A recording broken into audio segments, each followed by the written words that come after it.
Hello and welcome to the Fusionary Health Podcast. Today I have Heather Berg with me. She is a well-known practitioner here in this area in Boca Raton. You teach meditation, Buteyko breathing, yoga. I know you best from what you do on the water. You teach this paddleboard yoga, paddleboard meditation. I've taken the meditation class on the water, which was so much fun. So I can't wait to dive into this conversation with you today because more and more people are talking about breath and the importance of it. And I think so many of us roll our eyes and say, I'm breathing, it's fine. So let's dive into this today, and I can't wait to see what unfolds. Wonderful. Well, thanks for having me. Yeah, thank you for coming. So Heather, will you start by sharing a little bit about your background and what brought you to doing what you do now? Okay. So I have been someone who has been active since I was a young kid, whether it was dance or sports. I started practicing yoga when I was 19 in college, started meditation, and all of that. Some people know that yoga encompasses so much more than the physical part. It is part meditation, contemplative, breath work, chanting, all of that. And I did kind of dabble in all of that. Nice. And I did not even think about doing this as a career or as something that I would do for the rest of my life. It was just something that I did for myself. I ended up after college, I spent 2 years in Japan because I didn't know what I wanted to do. I was an art history major. I graduated from NYU with a BA in art history, knowing that I wanted nothing to do with that after many internships. And when I was in Japan, I practiced yoga. I went on some silent retreats and I loved it, but never thought anything of it. I was there teaching English, and I fell in love with teaching. And so when I came back to the States, I ended up going back to get my master's in early childhood education with a focus on Montessori education. Sure. And I loved it. Fast forward, moved to South Florida, and I worked at a Montessori school here, loved it. And then I became pregnant with my first daughter. And I thought to myself, wow, I don't think I have it in me to give all that good part of me as a mother to all these other children and then come home and give it to my own children. Sure. And so I knew right then and there, I thought, oh my God, God bless all these teachers out there, but I can't do this. Sure.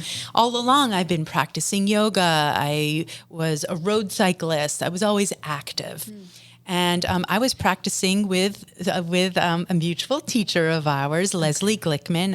I was practicing with her when I first moved down here in 1996. Nice. But it really wasn't until 2012 that I got trained in yoga. Okay. And once I got trained, because I'd been practicing for so long, it felt second nature. I knew how to describe it. I knew what it felt like in my body.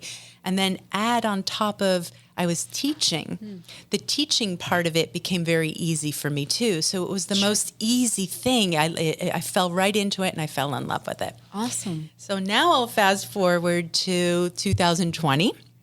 An amazing book came out called Breath, The Art of a Lost Science by James Nestor. He had been writing this book, preparing this book for about 10 years beforehand, and he talked about different breathwork modalities, holiotropic, pranayama, Wim Hof. I mean, I could go on. And one of them was the Buteyko Breathing Method. I had never heard of it, so I went down that rabbit hole. I mean, we had nothing else to do because we were all home. Sure. And in a nutshell, it's all about functional breathing, which means we breathe through our nose lightly, slowly, deeply. This is for everyday functional breathing to make sure that we're oxygenating our body to its most efficient ability so that our organs work more efficiently. And it just was a beautiful marriage with pranayama, which I had been teaching, obviously, for so many years, that I had been practicing for so many years. Right. And so it allowed me to kind of shift how I teach. And I work with alongside a lot of therapists and social workers so that I can present to them this breath work mindfulness, meditation, possibly some yoga sometimes. Sure. And then teach them this breath work that can help down-regulate their nervous system. And then they, in turn, sometimes have their clients, their patients, seek me out so that Sure. I can work with them. And so it's a collaboration between all of us. Nice. So I guess that kind of brings us up to date. Yeah, that's a lot to dive into. I'm excited. Okay. So first, let's start with YTT, yoga teacher training. Yeah. Because we're going to dive a lot into breath. Yoga teacher training to me was one of the most powerful courses I took or programs. I've done a lot of personal development. I've been to Tony Robbins conferences. I've been to Art of Living conferences. I've been to different conferences and things. YTT was a deep spiritual journey with yoga and the teachings and philosophies of yoga so beautifully unfolded with yoga added. Like we think of yoga as yoga. Yeah. And the contortion and the poses and the movement and how it's hard. It literally, it's like a piece. It's literally 1/8 of what the practice is. Exactly. And so just yesterday, my daughter said, I'd love to learn yoga. I was like, I would be happy for you to go to yoga teacher training now, because for me to do it at age 40 as my birthday gift to myself when I did it with Leslie was just that I had always wanted to do YTT in college and I had just never done it. And so when I finally did it, I was like, wow, I want to do this again. Like I want to do the 500 hour. I want to keep going. It's such a profound way to study self and self-understanding and go deeper. So I just wanted to ask you, like, how did you feel after you did YTT? Did you think, like, this is something I should have done for myself a long time ago?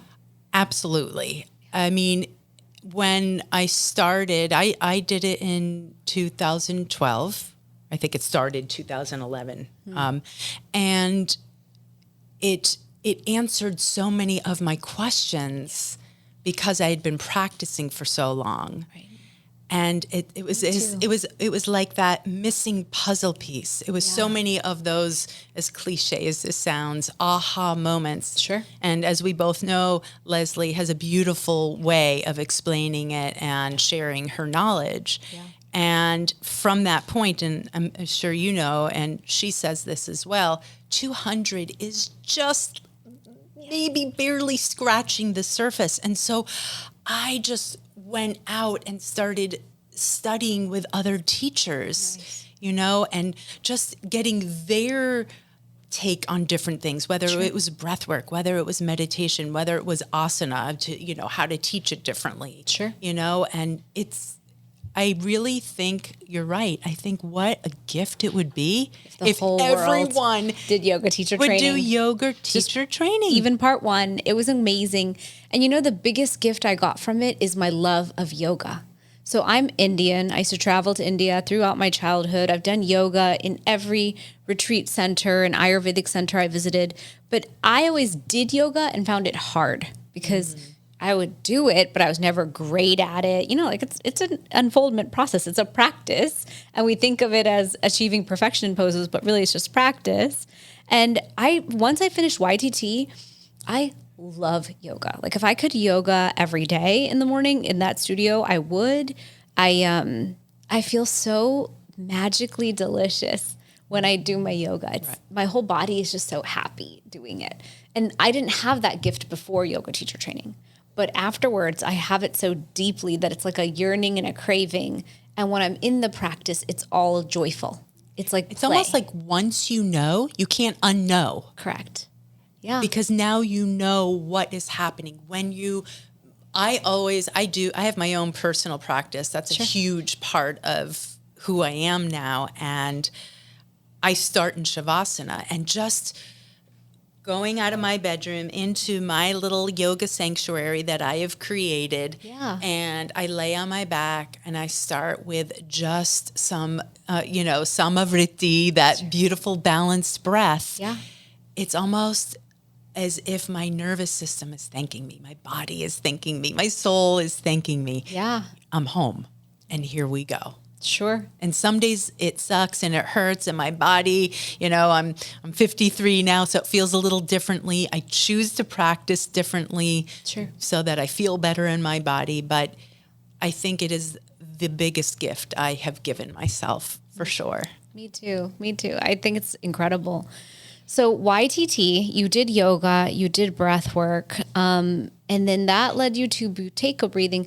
You know, the book Breath, I heard about it in YTT from someone, and I didn't read it yet. But I know that there's a lot of books out there that are talking about, and it might be that one, that says because we're breathing out of our mouths and because our mouth structure has changed, we're not even, and because we're not even eating food that's hard to eat, everything's like blended, it's a smoothie, it's mushy. Yep. Our whole mouth structure has changed. Our jaws are shrinking, and we're like impacting ourselves from an evolutionary standpoint in terms of what we're capable of. So can you talk about that? Because I have not read this book yet. Yeah. You know, it's really, that was one of the parts that I found really amazing. Okay. James Nestor talks about how he worked with a lot of archaeologists and he was studying the different skulls of cavemen and throughout, you know, the Industrial Revolution. And the cavemen had these really broad, you know, the forehead is broad, the nose is broad. Sure.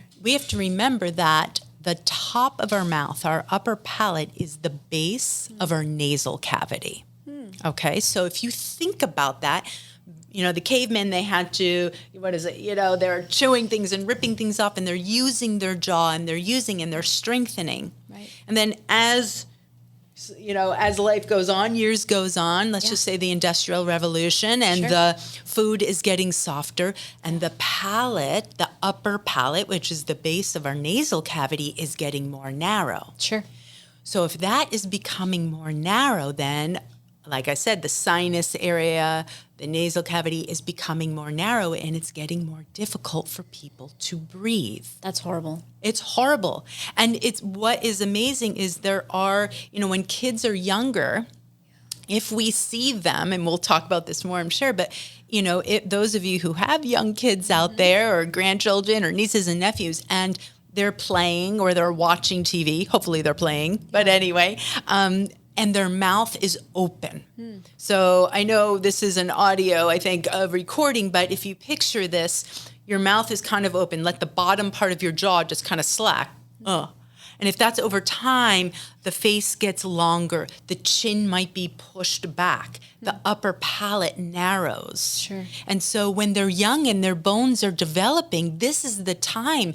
Make sure your children, their tongue is on their upper palate softly, so that it will develop accordingly. Otherwise, you know, many children go to orthodontics and they get that palate expander, which is like, okay, at least that. But from that point, let's make sure we still eat our nuts and our crunchy things. Don't drink all of your meals. Keep your tongue on the roof of your mouth when you're not talking so that you breathe through your nose. I mean, there's so much. There is, and it's interesting. I have young kids, and Anya and Adi, and Anya got the braces in when she was 8, 9 years old. They do the expander. They expanded her mouth. It's such a journey turning that little key every night with them. It's horrible. And then they go through braces. So you drop $3,000 on the project when they're 8 years old. And I asked a lot of my friends and people who are in the dental world, they said, yes, we now believe that it's important to expand that early. It's painful later. But kids nowadays, or maybe forever, myself included, don't want to wear the retainer. I never wanted to wear my retainer. So my kids didn't wear the retainer. So we hit 8th grade, and I said, hey, go again. You need braces. Let's go in. We need braces. Oh, you need to expand again. Everything moved in again. And I looked at them like, you want me to pay the same price again? Obviously, as a mom, I don't want to pay that at all. Second to that, what happened?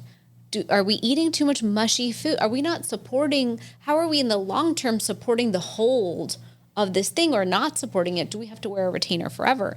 So it just led me to think about myself. And she said to me, the orthodontist, she said, by the way, she needs to be resting her tongue at the top of her mouth. And I love that orthodontist. I looked at the orthodontist and I said, I don't do that. She goes, yeah, you can see why. Like my own teeth have moved in pandemic times because when we're stressed, when we're sleeping, I found that to be interesting. A lot of people said their teeth cracked in the pandemic. Wow. Because when we're stressed, we are cranking our jaw, we're grinding our teeth, we're doing a lot of things. For me, my tongue is pushing my bottom teeth forward and out is the change that I saw. So dental must be so busy post-pandemic. But it's interesting as a society, if we're all going to eat mushy food, which it's just easier and faster. Like I've already ordered my meal for after this to grab on the road. And I thought, wow, we're eating a lot of Chipotle and these foods that are just mush. You can just eat it Without chewing. Without chewing, really, if you wanted. So what are we doing to ourselves and how is that going to impact us? And then when you come along, it's like, well, am I even breathing? Like, it's almost hard to take a deep breath. And what does that mean for the oxygenation of every cell in our body? Oh my gosh. I can say so much. Please, because sometimes I need to hear the punishment. That's usually my motivator. Right. So when I meet a practitioner, I'm like, tell me the worst thing that can happen if I don't listen. And then my brain will probably make me do it. Right. Well, here's the thing. Even while you're listening to me now, so I'm going to tell you what to do. Sure. I want you to place your tongue, and I say this in meditation all the time. Place your tongue on your upper palate as if you were saying the word love or library. And just notice where your tongue lands. Don't push it. Let the sides of your tongue relax. Let the root of your tongue relax. Make sure there's a space between your upper and lower back teeth. And from that point, you can really only breathe through your nose, correct? Yeah. Right. I mean, I'm sure if you really work on it, you could probably figure out a way to breathe through your mouth. But right there, that is your default. I call it oral posture. Okay. Perfect oral posture. Tongue on the upper palate, space between the upper and lower back teeth, and the tongue is relaxed there. And so right there, this is your oral posture. When you're listening to someone, when you're driving in the car and you're not talking or singing, it's your at rest oral position. Okay. So that's number one. I'm trying to remember what the question was The exactly. question is, when we don't oxygenate, When we don't oxygenate. what's happening? 'Cause Okay. That's the punishment in the end, Right. I believe, to what you're saying. If we're Absolutely. if we're all going to eat mushy foods and protein shakes on the go all day long and drink our calories and all the things a lot of us do. Then the mouth may open, Okay. potentially. You become a mouth breather. So when you breathe through your mouth, like you said, there is scientific evidence that you are not oxygenating your body to its fullest capacity. Of course, people are alive and they're I'm using air quotes here, functioning. Sure. There's something that's really important here is that when we breathe through our nose, we are filtering the air and we're humidifying the air to its perfect, temperature. It is also filtering. I think I said that, filtering the air. And James Nestor, I love this visual. When we breathe through our mouth, it is as if our lungs are on the outside of our body. There is no filtration system whatsoever. So if you think about all the allergens floating in the air, or God forbid, the toxins floating in there, it's like zhoop, right into your lungs if you are a consistent mouth breather. Sure. Okay, we have to breathe through our mouth when we're talking, of course. So I was just thinking, as someone who talks Right. all day And we're going to long. talk about that. Let's get back to that, people who do that. So it's so important then at rest then to breathe through your nose so that you are filtering. It doesn't filter everything out 100%, of course, but it definitely makes it a lot healthier for you, for your lungs, for your sinuses, things like that. And then there's something called the Bohr effect, B-O-H-R, that was discovered by Christian Bohr in 1904. And he discovered, this is my layman's terms of just like really keeping it concise. We inhale oxygen, just like we're doing right now. We exhale carbon dioxide. We learned that in science class, right? He discovered that we need a certain amount of CO2 in our body in order for the oxygen that we're inhaling to efficiently absorb into our tissues and our cells so that they can function efficiently. Okay. And so I like to explain it more so that people understand. Imagine someone who is either a mouth breather or someone who suffers from panic attacks. Very often, they hyperventilate, or they're breathing through their mouth, or they hold their breath, and then all of a sudden, they inhale and then they'll exhale big. So someone like that, they're exhaling too much CO2 over time.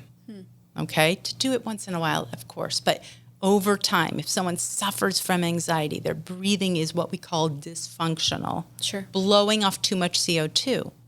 What are some of the symptoms with people who suffer from panic and anxiety? Stomach aches, headaches, migraines, neck tension, Sure. heart palpitations, the feeling that you're crawling out of your skin. Sure. Those are all things because those symptoms are because lacks of oxygenation. Wow. So there's actually a Buteyko Breathwork exercise that is an emergency exercise where it's called many short breath holds. And it's just real quickly, you inhale naturally through the nose, you exhale naturally through the nose, you pinch and hold your nose, and you hold it anywhere from 3 to 5 seconds. Okay. And then when you let go, your mouth is still closed, and you inhale and exhale naturally. You wait 10 seconds, 15 seconds, and you do it again. You could do it if you feel like it's an emergency exercise for people who suffer from panic, anxiety, who actually suffer from asthma. Here's a disclaimer, I'm not saying don't take your asthma medication or inhaler. I'm not saying that at all. But that feeling of, oh my gosh, my chest is getting tight, or if you're anxious, oh, I'm getting that feeling in my stomach, or I'm getting that migraine, or I'm gritting my teeth.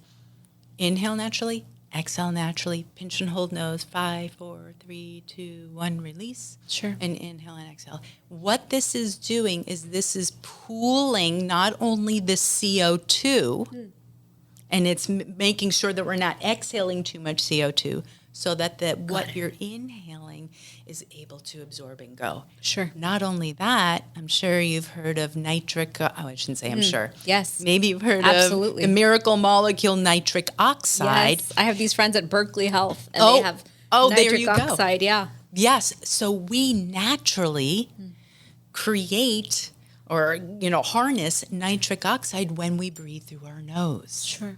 There's very little, I believe we do when we breathe through our mouth, but it's very minuscule. Sure. So if we just breathe through our nose, we're harnessing this amazing molecule, which is antibacterial, antifungal, vasodilator. It sounds like turmeric to me. Right. So then you take your turmeric gold. You're good. You're good. Yeah. It's funny. There's so many things that are so good for us. I think turmeric's incredible. Right. But you're talking about free. You're talking about breath, us breathing. Right. And somehow we have a hard time with that. Right. And isn't that hilarious? A natural process of the body, and our own evolution is shifting over time due to, the Industrial Revolution and our choices around food and how we live. Mainly for convenience in modern day times. Right. And so I myself, in my house, most of our food is mushy. It's rare that something's like a nut or something hard to chew. And we're vegetarian, so we're not chewing hard to chew meat and stuff either. And so are we doing ourselves a disservice by constantly shrinking our own palate and then never even learning this tidbit of storing the tongue, touching the top of the mouth? I don't do that. That's not my natural oral posture. Right. And then if we're never retraining our body, it's like a rewiring of how to breathe. We're lacking oxygenation. To me, it almost sounds like dehydration. Thank you for saying that. That is one of the other benefits of nasal breathing. There is very little, if any, dehydration compared to people who breathe through their mouth. Wow. There's a lot more oral it's like that cavities and stuff like that. What's the word I'm looking for? Decay, sorry. Sure. Oral decay, mouth breathers compared to nasal breathers. Wow. I mean, a lot of times I get home from my day and I'm tired, but I have a headache. And I've looked at that. Everyone in my house walks in with a headache, actually, my husband, my kids. And I'm like, what's happening to us? But for myself, I know it's because I don't drink water. Like, I'll just run through my day. I'll have my first cup of tea, second cup of tea. I always have my high tea right around now, 3 to 4 o'clock. Done. But the water drinking, sometimes I just won't drink the water. And I know what that feeling is. So I will quickly start hydrating. And I've tried to put laws in place with myself where 2 bottles of water before noon, Shivani, 1 or 2 before 4 o'clock, like pace the water throughout your day. And then add on top of it, you talk for a living. Correct. when you talk, we are breathing through our mouth. We have to. Sure. I think I've mentioned this before, that our mouth is the backup system to our respiration. It really is nose, respiration, mouth, digestion. Mouth is a backup system to our breathing.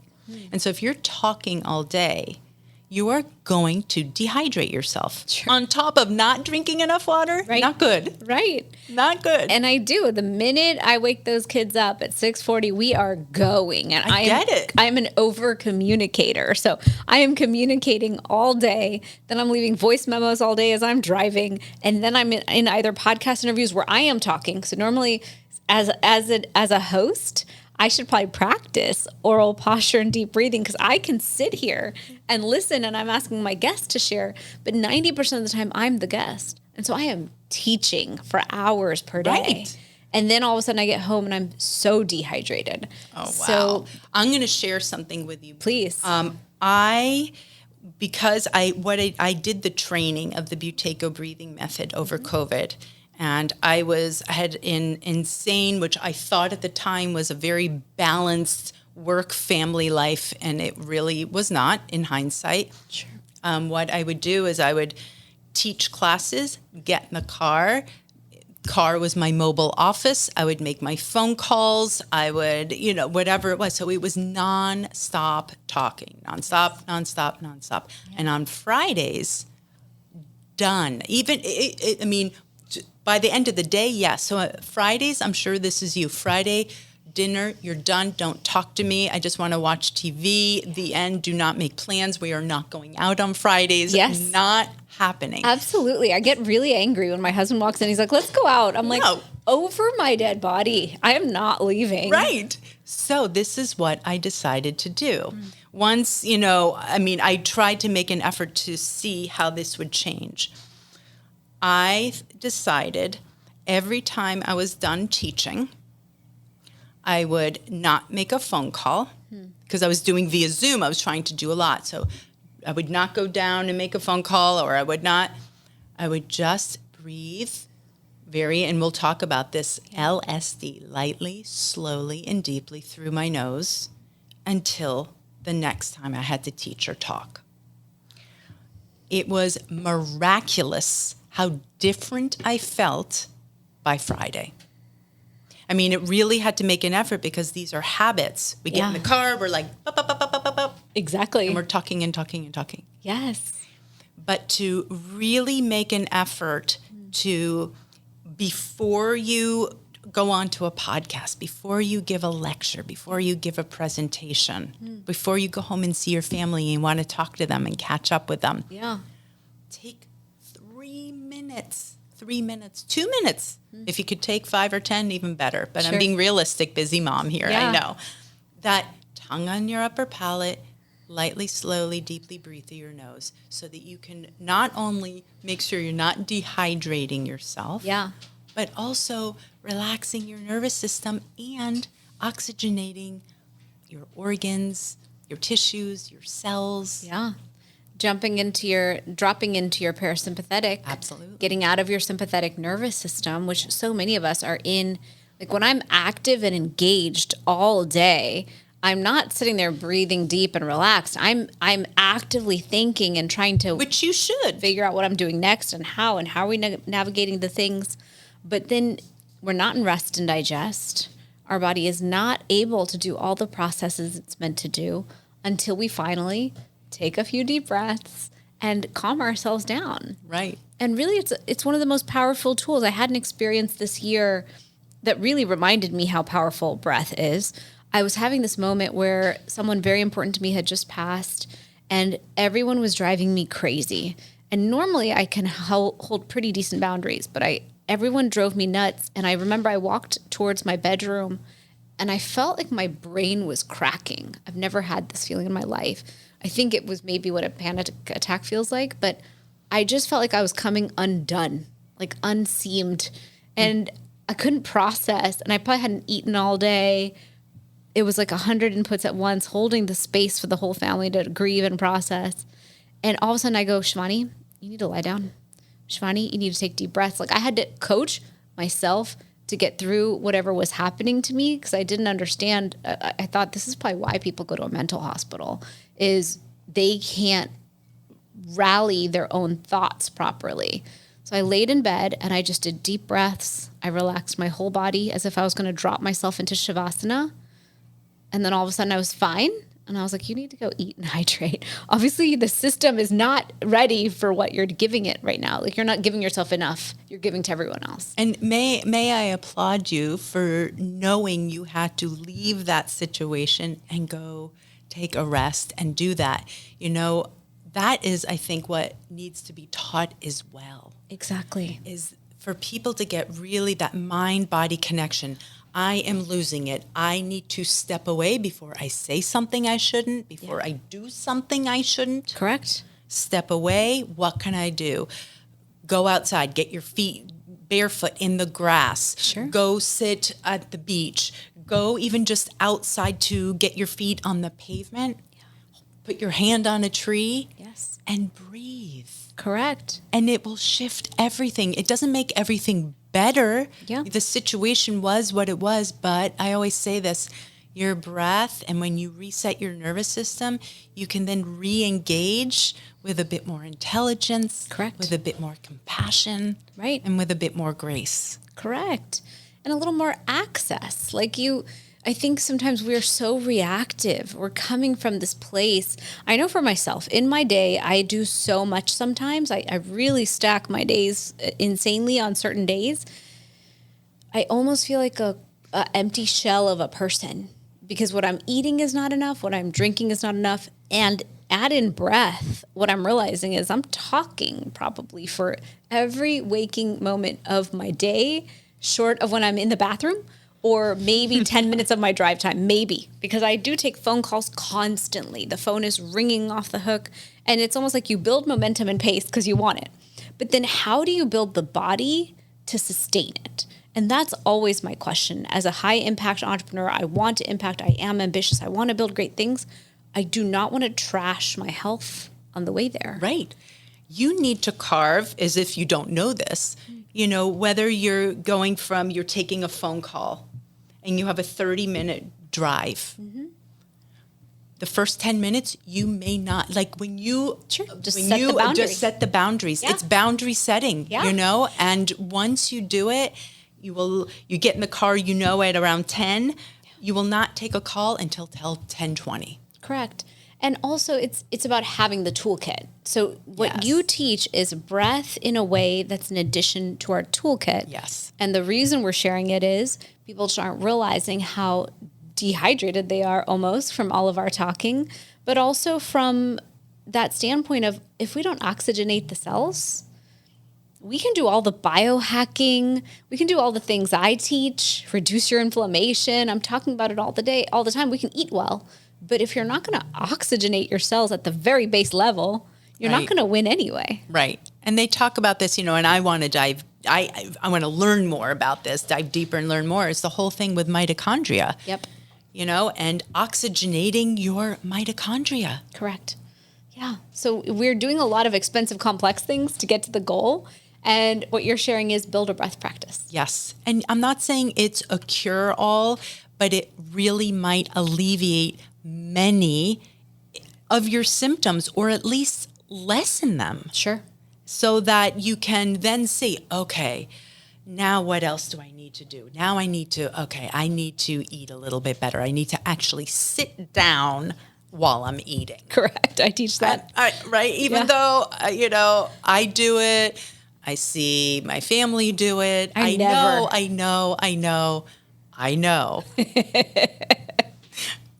But, you know, sometimes I have to just think to myself, okay, I will bring it over to the table, put it there while I'm getting other things so I'm not standing at my counter. Sure. Right? Yeah, no, I teach so much about, you know, we have to be present to what we're eating. If we can even take 3 deep breaths before we eat. Absolutely. So we drop into the parasympathetic. So we are in the mode to rest and digest the food and assimilate and absorb that nutrition.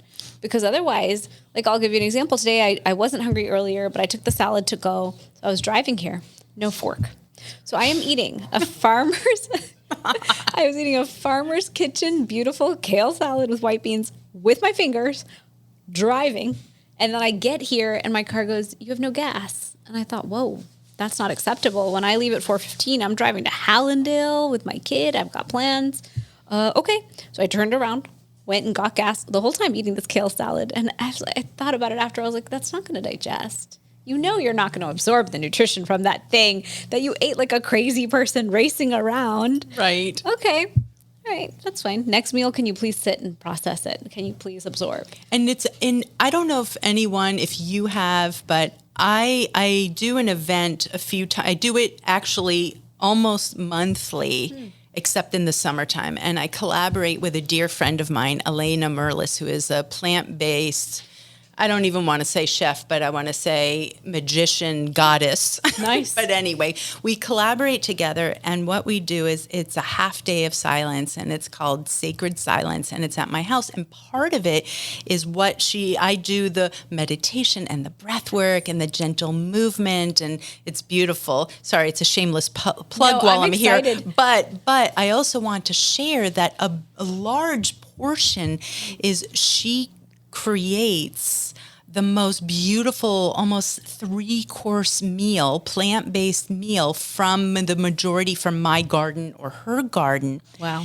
And we talk about mindful eating. And not only is it important to slow down, and it goes so much deeper than that. Look at the presentation, smell it. Feel the heat of the tea that we pick the herbs from my garden, and feel the heat on your hands around the mug. Notice the weight of the fork. Put the food in your mouth. Let it sit there for 3 seconds before you even chew it. Wow. And it's such an eye-opening experience. Now, that's not to say you're supposed to eat like that all the time. Sure. Of course not. We would get nothing accomplished and not. But my point is, it's a very eye-opening experience. And at the end of the retreat, it's usually like 3.5 or 4 hours. We do a share because it's silent. It's a half day of silence. I love this. It's amazing. And all of my friends who are big talkers are like, I can't do it. And I'm like, that's why you need to do it. Of course. So at the end, we share, and how many people talk about, they recognize how mindlessly they eat. Absolutely. It is, it seems like, yeah, I do it sometimes. But can you imagine sitting with a group of people, which can be awkward, I'm not going to lie. Sure. And you're sitting there for close to, 30, 40 minutes, eating mindfully. You're listening to the person next to you too. You're like, it's a whole thing. The sounds, the textures. It's amazing. I am so excited about this. There's certain things. So I made a bucket list in 2020, and my bucket list was all the things I've never done. And around 2020, my business was doing horribly. And I thought to myself, I need to get my mojo back, especially after the homeschooling debacles of 2020 that were just horrible and horrific. I was like, I'm going to get myself back. So I made this list called Everything That Scares the Bejesus Out of Me. I love it. And all the things I want to do in life. And so I'm actually afraid of dark water or deep water. And so when I heard about your meditation paddleboard class, I was like, you're going, Shivani. Even though there's nothing that scared me more than getting on the board in the intercoastal. I was like, this is black so proud water. of you. There could be sharks. This is disgusting. Is there oil in the water? Because I'm from Houston, so Galveston is full of oil and gross ocean. So I've heard it's better now somehow. But I did that because it scared me. And so it's interesting. I've always wanted to go on a silent retreat. But as a mom, I'm like, I can't just say, oh, by the way, family, I'm leaving you for a week to go sit in silence. Yeah, it's not a practical, easy thing. But anything that can happen in school hours, I can do because. And this is I usually hold them on Sundays. Perfect. So you have to just get rally your family. Yes. And I make everyone turn in their phone. Amazing. And I tell everyone they may not wear smart watches. Sure. Of course not. It's a distraction. And to me, not only leading it, but I gifted myself, going on year 3 or 4, going on a silent retreat for myself. Nice. It is the biggest gift. So I like to give a little sample. Yes. It's just 3.5, 4 hours. You can do it. Totally. And for some people, they talk at the beginning. We say, how are you feeling? I'm really scared. I don't think I could do it. I don't think I could be. And I'm like, it's okay. Yeah. Oh, I'm excited. All right. I love silence. I'm an introvert. I just want to be alone in silence more. And I haven't built my life to be that way. And then I know you're also offering a retreat in Bali. I am. And that's one of my big life dreams, is to go to Bali. So will you share a little bit more about what you do? Because I feel like we haven't gone over it. You teach yoga. You said at the Marcus Institute here in Boca, complimentary. Yes. You teach yoga in the garden in Del Rey at Swinton. Well, that's actually not yoga. Meditation. That's meditation. Okay. That's a new thing. Once a month, and I believe it's like almost every third Saturday at Swinton Community Growing Project or Swinton Community Garden. And now the weather's stunning. Yeah. So the first one is this Saturday. You don't have to RSVP. You just have to show up 9:15. Okay. It'll be about 30 minutes. Don't worry. You don't have to be silent for 30 minutes. I'll talk a little bit. It's a guided meditation. It's all about meditation in nature, which is my absolute favorite thing in the world. And then make sure you bring some bags because there's the green market that's opening up. Amazing. Yeah. So you get in like this Zen mode. Yeah. And then you go buy your organic local vegetables. Exactly. I love exactly. that. So I'm doing that. And then you teach paddleboard yoga, paddleboard meditation. Yep. I have not tried the yoga. I'm still scared that I No will just problem. fall off the board. You'd be surprised. First of all, the way I teach it and the way I teach my yoga classes, I'm not doing the headstands and the crazy things. I offer it if I see people are itching for it. I'm like, those of you who choose to want to play and have fun, go for it. Those of you who don't, you can just sit in child's pose, or you can watch and observe, or just lay on your back and be in Shavasana. Yeah. So yes, I do that. I work a lot of one-on-one with privates, whether it's breathwork, meditation, yoga. Perfect. And then I have a retreat in central Mexico and Guanajuato. My sister lives there, and so we are collaborating. We have one room left in February, and then, like you said, I have Bali. Which is September 16th through the 23rd, 2024. Wow. Amazing. Yeah. Certain places in the world I think are just so delicious. Like I want to go to Angkor Wat in Cambodia. I want to go to Egypt. I want to go to Bali. I'm going with you. Let's go. Let's go. Let's go. I'm love traveling. I think sometimes you need that in Bali. I would definitely go with you. For Angkor Wat in Egypt, I'm waiting for those right teachers. You know, the person who can walk in who has like the access to the deep spiritual energy centers. I hear you. And I think I found them. Yeah. Ooh. Oh, you think you have? Yeah, Ooh. somewhere.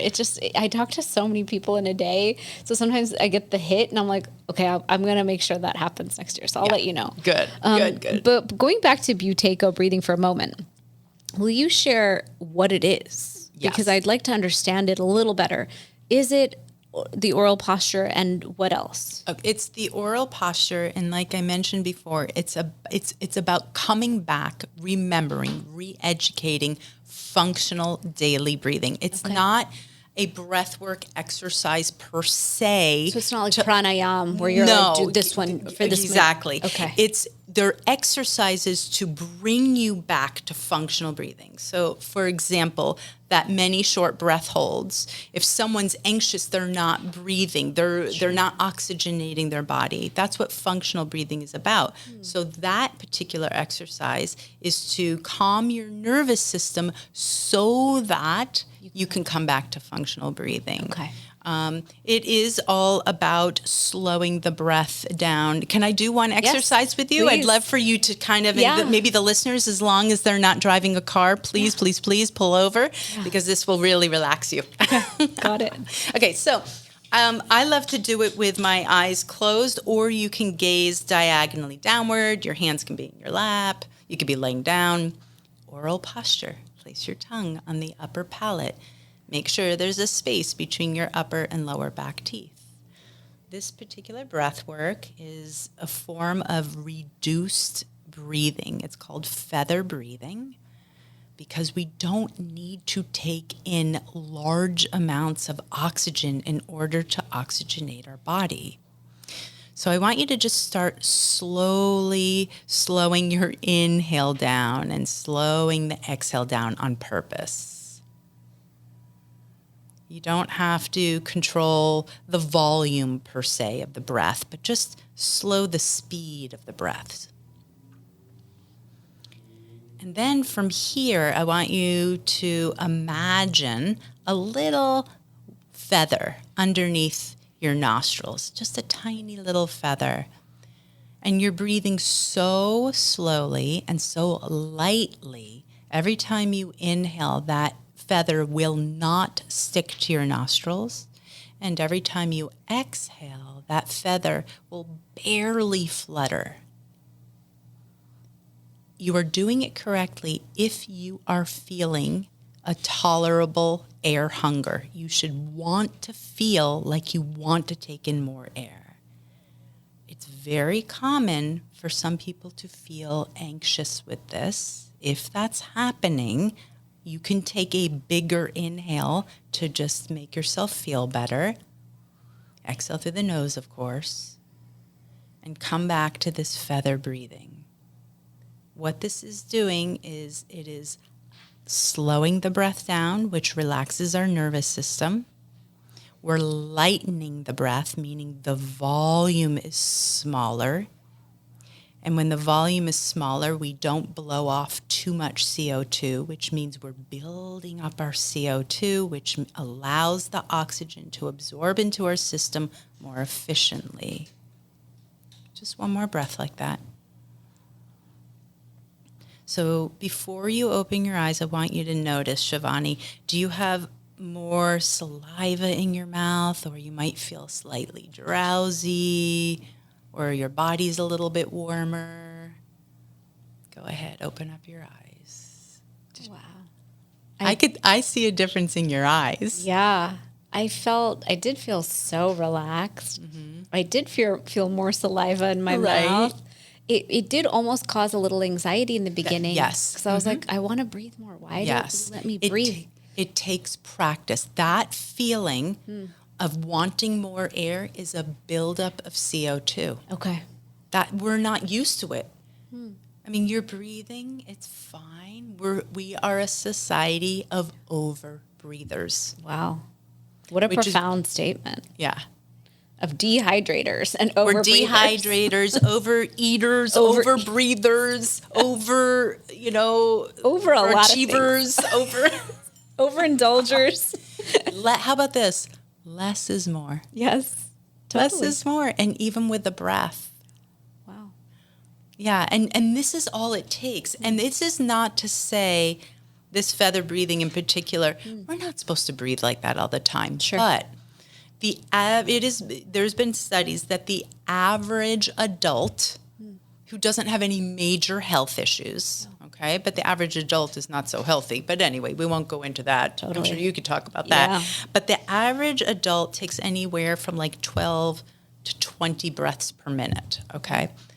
When we slow the breath down like we were doing, we were probably closer to 8, 9, 10 breaths per minute. Okay. So already when we slow the breath down, we're relaxing our nervous system. Right. And you could feel it. It's like a huge, exactly. It's like a landing. Yeah. You feel like you landed back in your body. Right. And now I love so before I was in the car and I texted you, I said, tell me when you're here. I'm in the car. What I like to do before I go in, because I want to be focused. I want to be relaxed, alert, and focused. Right. And so this is not a Buteyko, but I incorporate the light, slow breathing of Buteyko, of box breathing. Sure. Which is, you may have heard, in for 4, pause 4, out 4, pause 4, and the Navy SEALs use it. Correct. We want to be alert. Yes. We want them to be alert, that's for sure. Of course. And focused and calm. Right. I want to come in so that I'm really listening to what you're saying. So when you are giving a presentation or you have to have that difficult conversation with someone. Sure. So. Interesting. So when it comes to the breathing, when you said feather, I was like, how would you like me to inhale that softly that I wouldn't move a feather. Like I would move it the way I was doing it. I think when we're taught breath work, we're actually pretty aggressive about it. You're right. And when I think of pranayama, in pranayama, we're doing fire breath. We're doing very intentional breathing. So it's almost like you're untraining a lot of the trainings that we think of with breath, which is interesting. Yes. And here's the thing.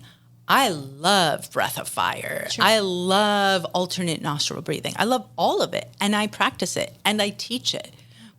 But there's a particular intention for that. Sure. Am I right? Like Yeah. breath of fire, we are energizing our body. Right.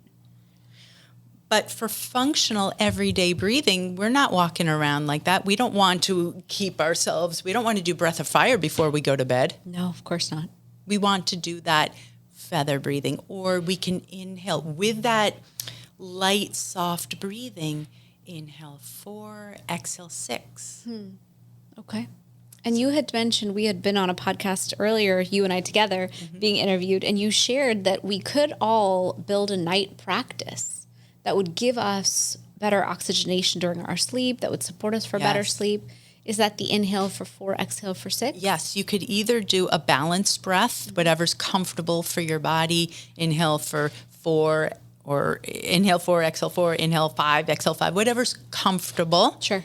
Oral posture, of course, Yeah. nasal breathing. And that brings us, since you're talking about sleep, the importance of breathing through your nose all night. And there's that whole school of thought, which I go by, which is mouth taping at night. Yes. It's Let's very... talk about sleep for a moment. yeah, I love it. Because you take my sleep formula too. So I want to hear your experience. Yes. Yes. So you tape your mouth. I want to try this. Yes. There are so many ways to do it. Number one, you do not, if you feel anxious, just hearing me say, tape your mouth before you go to sleep, anyone who's listening, I highly recommend that you take, and all it is paper tape. There are many fancy tapes you can get on Amazon. You don't have to spend that money. You can, but just paper tape, 3M tape. Take a little piece, put it vertically on the center of your lips, put it over your lips while you're watching TV, while you're working at the computer, just to kind of practice, to show yourself and to practice that, okay, this is all good. I can do this. Okay. There's a whole other thing if you get to decongest your nose, but that could be another time or later. But so at night, what I like to do is I brush my teeth, all that stuff. I put the tape on my mouth and I lay in bed. I turn my phone off. I've already tried very hard not to look at it for 30 minutes or so before, but temperature of the room is great, the whole thing. Yes. And then I go right into my 4-6 breath. Okay. Lights are off and my tongue is on the upper palate. My mouth is taped closed. I inhale slowly for 4, exhale for 6. Half the time, sometimes I'll count on my fingers. I don't even get to 10 and I'm gone. Now here's the thing. That has been, since 2020, I've been mouth taping since like around March, I guess, 2020. Anyway, that was working well. It was actually helped control my hot flashes, all of that. Sure. But things have shifted a little bit, and my body's gotten used to it. And that's when you were talking about the deep sleep, because I can go to sleep, I would say 95% of the time, I still have no problem. I used to wake up and be able to go back to sleep, but that has changed. Yeah. So when you were talking about your deep sleep after the podcast, I said, okay, Shivani, I need to try this. And seriously, I am so happy. I cannot even tell you. You taught me how to do it, how much I'm supposed to take. I don't use it every single night, but the nights that I'm very... I want to say wired, or I'm having trouble falling asleep, I take it. I haven't done or if I can go to sleep on my own, but I wake up in the middle of the night, and I'm the type of person, if I'm not back asleep in 10 minutes, I'm like, that's it. And so I use it in the middle of the night, and it's been fabulous. Amazing. I love when my formulas help people that profoundly. Like, that's my favorite thing. I'm like, oh my gosh, I hear it all day. People who have joint pain, chronic joint pain, They call me people who want to keep function in their hands, people who want to move, who have back pain, leg pain, hip pain, knee pain. They call me. But I help so much with inflammation. That's been true for 8 years. When I studied sleep, I realized if we're not going to sleep well and properly and get that deep sleep that we all need, we're going to stay inflamed. We're never going to clear our lymphatic system. We'll never clear that inflammation. And so now I really appreciate you coming on the podcast and sharing about breath, because it's really something that I don't think about. And it helps with inflammation too. There has been research that mouth breathers create chronic inflammation. It makes sense because we're putting the body under stress. Yeah. Anytime we're causing stress, we're causing that physical inflammation that we don't want to have. So thank you. Thank you. Thank you for joining me on the podcast today. I feel like I could talk to you for another whole hour. I know. I mean, we're meant to do events and things together in this life. One day, we will. We will. So will you share where the listeners can find you? Definitely. You can find me on Instagram at Heather Berg, Berg Yoga. I am on Facebook, just not as much, but under Heather Marcus, Marcus, Heather Marcus Berg. And my website is Soul Garden Yoga, SOUL gardenyoga.com. Awesome. Well, thank you so much for being on the podcast. This was incredible. Everyone who's listening, breathe better. You've got this. And if you want to learn more, please contact Heather. I plan to go to her workshops and her silent retreat and do all these yummy things. Wonderful. Thanks, Shivani. Thank you.